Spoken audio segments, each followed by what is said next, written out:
10 signes que cet homme est le bon. Bonjour mesdames, j'espère que vous allez bien, j'espère que vous êtes au top, j'espère que vous êtes en forme. Moi je suis ravie de vous retrouver dans cette nouvelle vidéo et si vous ne me connaissez pas encore, je suis Brenda Boukris, ton experte en amour et en relations hommes-femmes pour vous mesdames, justement pour vous aider à vous sentir plus en confiance, pour vous sentir plus inspirante, pour développer votre potentiel séduction, mais surtout pour vous aider à devenir des femmes d'exception, c'est-à-dire des femmes qui sont épanouies dans leur vie, qui attirent naturellement à elles ce qu'elles souhaitent et surtout une femme qui a confiance en elle, qui vit la vie de ses rêves et qui va naturellement attirer à elle un homme qui lui plaît, mais surtout un homme qui te mérite. Et dans la vidéo d'aujourd'hui, donc je vous l'ai dit, on va voir 10 signes qui vont vous permettre de savoir si cet homme est le bon. Faut bien que tu comprennes quelque chose. La seule chose aujourd'hui qui te sépare de tes rêves, c'est tes peurs. Le travail paie toujours. Ton ambition sera toujours plus forte que tes peurs. La séduction, c'est pas un physique. La séduction, c'est un mindset. Je m'appelle Brenda Boukris. Et tout ça, je vais faire en sorte de te l'apprendre.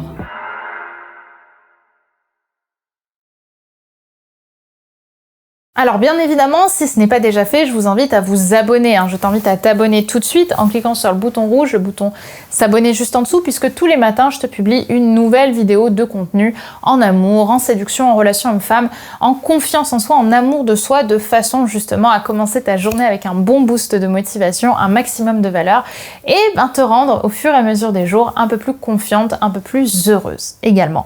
Si ce n'est pas déjà fait, je t'invite également à télécharger ton test disponible juste en dessous afin de savoir quelle est la croyance inconsciente que tu as et qui t'empêche de garder le bon, de garder les hommes avec qui tu commences une relation. Si justement tu te retrouves dans cette situation, il y a peut-être un blocage quelque part et mon but ça va être d'aller le chercher avec toi grâce à ce test et à te mettre sur le bon chemin pour justement que ça n'arrive plus et que tu sois enfin heureuse en amour. Alors on va voir ensemble les signes, les 10 signes que cet homme est le bon.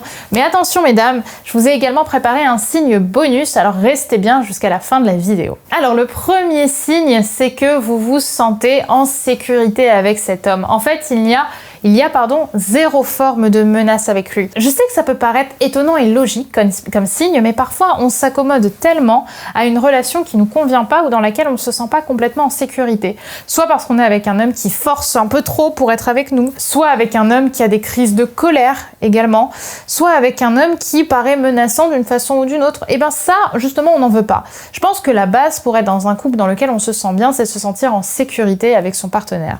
Donc clairement, si vous vous sentez menacé d'une façon ou d'une autre, c'est que cet homme n'est pas fait pour vous, ce n'est pas le bon. Le deuxième signe, c'est que vous avez une vision commune en fait du futur. C'est-à-dire que vous avez des projets qui vont logiquement s'embriquer. C'est-à-dire que ces deux projets peuvent vivre parallèlement et ne vont pas embriquer ou je dirais même qui vont enlever une partie des projets de vie de l'un d'entre vous. Ok, mais ça va être exactement pareil pour la culture que vous avez. Est-ce que vos cultures, vous êtes prêtes à les accepter mutuellement? En tout cas, est-ce que vous avez une vision d'un avenir qui peut être le même pour l'un et pour l'autre? Ok, est-ce qu'il y en a un qui va habiter en Australie et l'autre en France, par exemple? À ce moment-là, ça va être compliqué d'avoir un avenir commun. Ok, donc le deuxième signe, c'est en effet, on a un futur qui est proche, on a une vision en tout cas du futur qui est cohérente et dans laquelle il n'y a rien qui nous empêchera de construire un futur épanouissant ensemble. Le troisième signe, c'est que vous vous entendez bien sur vos langages de l'amour. Comme vous le savez, les langages de l'amour, ça a quand même une place primordiale dans une relation de couple épanouie. C'est-à-dire que selon justement Gary Chapman, un célèbre auteur et pasteur qui a écrit les 5 langages de l'amour, il y aurait donc 5 grandes façons de dire je t'aime à quelqu'un. Les paroles valorisantes, les moments de qualité, les cadeaux, les services rendus et le toucher physique. Ok? Et bien justement, on a chacun nos propres langages de l'amour. Peut-être que vous, justement, c'est les paroles valorisantes et le toucher physique. Et peut-être que lui, c'est les services rendus et les cadeaux. Ok? C'est-à-dire qu'il peut dire je t'aime en offrant des cadeaux, mais pour lui, c'est compliqué de dire je t'aime en vous faisant un câlin. Par exemple, c'est quelque chose pour lequel il prend pas forcément de plaisir lui-même. Donc, est-ce que vous vous entendez bien sur vos langages de l'amour? Et si vous n'allez pas les mêmes, est-ce que vous êtes prête à faire des pas l'un vers l'autre pour peut-être davantage vous adapter au langage de l'amour de l'autre si le reste de la relation est au beau fixe. Le quatrième signe, c'est celui d'un homme qui sait vous présenter et qui sait vous officialiser auprès de ses proches. Je pense que c'est également important parce que tant qu'un homme pour moi ne vous assume pas pleinement et ne vous présente pas, c'est probablement qu'il y a quelque chose qu'il redoute. Soit il redoute le regard des autres, soit il redoute peut-être lui dans sa vie de se sentir officialisé dans une relation. En tout cas, il y a quelque chose chez lui qui l'angoisse, quelque chose avec vous en tout cas sur lequel il n'est pas aligné. Et je pense que quand on n'a toujours pas ça au bout de plusieurs mois, voire même au bout d'une année de relation, on n'a toujours pas ça, c'est important d'en parler et de comprendre pourquoi et de savoir si c'est légitime ou pas. Encore une fois, s'il est complètement en froid avec sa famille et qu'il la voit jamais, à ce moment-là, évidemment qu'il va pas forcément vous présenter, mais par contre, s'il la voit régulièrement et qu'il vous emmène jamais avec lui, là, c'est quand même compliqué. En tout cas, j'estime qu'un homme qui veut réellement s'engager et un homme pour qui ce sera vraiment le bon pour vous, qui vous traitera comme une reine, il sera fier de vous présenter aux personnes qu'il apprécie particulièrement. Le 5e signe, c'est qu'on est face à un homme qui est équilibré. Je veux dire par là qu'on n'est pas sur un homme torturé, qui sait pas ce qu'il veut, qui est jaloux au possible, qui part et qui revient tout le temps, qui vous dit qu'il a envie d'être heureux avec vous, mais en même temps, il peut pas s'empêcher de retourner voir son ex. Bref, ce genre de mec, c'est next, ok? Les hommes torturés, on n'est pas là pour les sauver, on n'a clairement pas ce rôle-là à avoir. Donc pour moi, votre homme est le bon à partir du moment où c'est un homme qui n'est pas torturé, qui sait globalement ce qu'il veut dans la vie. Évidemment, on a tous nos défauts et nos insécurités. On n'est pas avec un homme qui va jouer à la roulette russe, tous les matins avec vous sur est-ce que ça va bien se passer aujourd'hui ou pas. Et pareil, si vous de votre côté vous vous dites bon, est-ce qu'il va bien ou est-ce qu'il va repartir, est-ce qu'il va à nouveau m'abandonner, c'est pas que vous êtes dans une relation épanouissante, d'accord? On est là pour avoir des hommes sécures.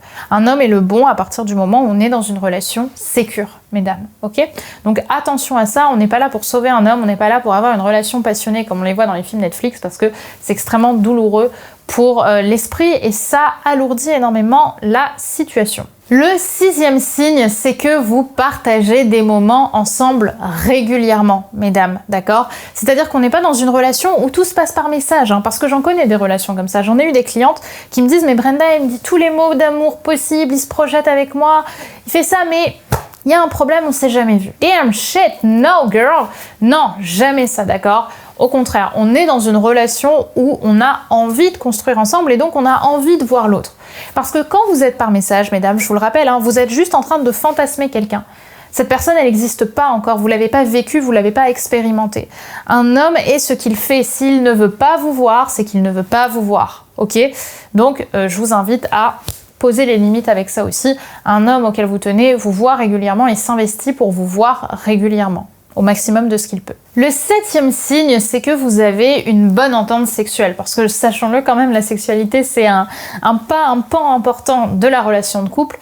Eh bien, vous comprenez vos corps, vous arrivez à apprécier le sexe avec lui, vous avez une certaine cohérence, une certaine, comment je pourrais dire ça, une certaine fluidité dans votre relation sexuelle. En tout cas, vous prenez mutuellement du plaisir et vous avez la même entente sexuelle, vous avez l'envie de prendre mutuellement du plaisir et vous savez comment vous en donner. Si c'est pas le cas, c'est pas le plus grave, je dirais, mais par contre, c'est quelque chose qu'il faut absolument travailler, soit en communiquant, et c'est quand même le plus simple, soit si vraiment ça ne fonctionne pas, d'aller voir un sexologue ou une sexothérapeute, comme Jessica Pirbet par exemple, que je ne peux que vous conseiller, qui justement vous aidera, vous accompagnera à peut-être mieux vous entendre sexuellement et apprendre davantage à vous sentir bien forcément dans votre sexualité. En tout cas, je pense que c'est extrêmement important de construire une relation de couple avec un homme avec qui on s'entend bien au lit, avec qui on a un vrai plaisir au lit, c'est pas quelque chose qu'il faut sacrifier. Le 8e signe, c'est celui d'un homme qui ne touche jamais, je dis bien jamais, à votre intégrité. C'est-à-dire que lors de disputes,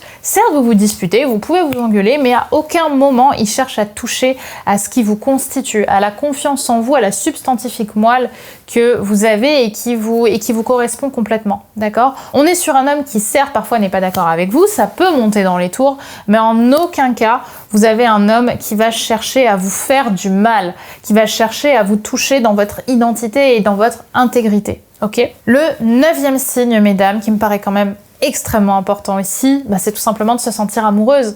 Est-ce que vous vous sentez amoureuse? Est-ce que vous avez envie d'aimer cet homme et de continuer cette relation? Est-ce que vous sentez que cet homme, il vous fait vibrer? Il vous fait vibrer dans votre passion, il vous fait vibrer dans vos sentiments? Vous êtes heureuse d'être avec lui, vous vous sentez bien avec lui. Parce que malheureusement, parfois, on se retrouve face à des hommes qui ont tout sur le papier, c'est vraiment les hommes les plus clean possibles, mais vous vous sentez pas amoureuse, vous sentez qu'il manque quelque chose. Et à ce moment-là, vous pouvez évidemment soit Si c'est quelque chose de récurrent et que vous savez qu'au fond de vous, vous avez peut-être un besoin d'auto-sabotage et que vous aimez les relations dans lesquelles vous souffrez, à ce moment-là, vous pouvez vous chercher de votre côté à travailler ça avec un psychologue ou avec un coach, avec quelqu'un qui va vous aider à remonter votre estime de vous-même pour arrêter l'auto-sabotage. Mais parfois, c'est simplement cet homme, il a tout mais il me correspond pas. Je suis pas heureuse avec lui. Donc à ce moment-là, ne cherchez pas juste pour l'image à être avec lui.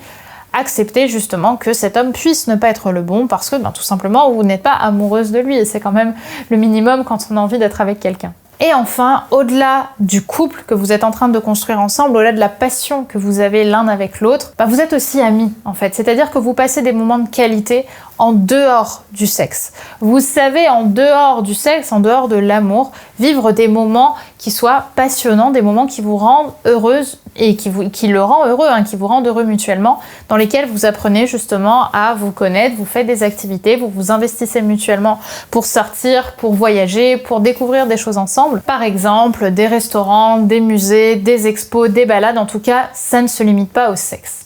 Voilà mesdames pour vos 10 signes, ok?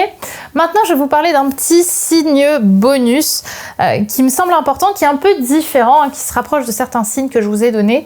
C'est la sensation en fait, le signe bonus, d'avoir l'impression d'être importante à ses yeux en fait. C'est que vous avez non seulement l'impression qu'en effet tout va bien dans le meilleur des mondes parce qu'il fait plein de choses, mais vous sentez que vous avez de la valeur pour lui, vous sentez que que son cœur vibre pour vous et que vous êtes importante pour lui. Je pense aussi que c'est un signe important. Par contre, attention, il ne faut pas rester dans une relation juste parce qu'on se sent importante aux yeux d'un homme. Mais c'est, à mes yeux, tellement beau quand ces 10 signes sont réunis et qu'en plus de ça, on se sent importante aux yeux de quelqu'un. On sent qu'on n'est pas simplement une copine, on est la femme qui l'attendait.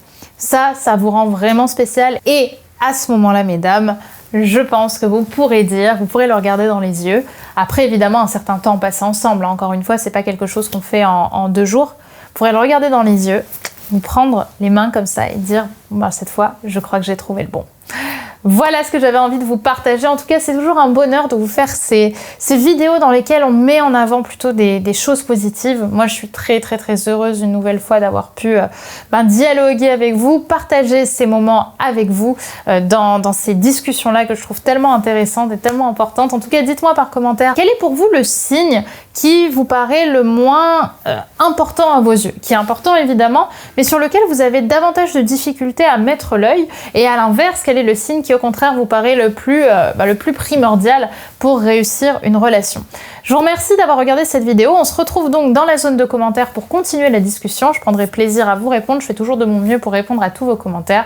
Et bien évidemment, n'oubliez pas de vous abonner en cliquant sur le bouton rouge juste en dessous et à faire votre test gratuit, disponible juste ici pour savoir quelle croyance inconsciente vous empêche de garder les hommes qui vous plaisent. Le test est disponible juste en dessous. Merci mesdames d'avoir regardé cette vidéo et on se retrouve dès demain sur Attitude Séduction.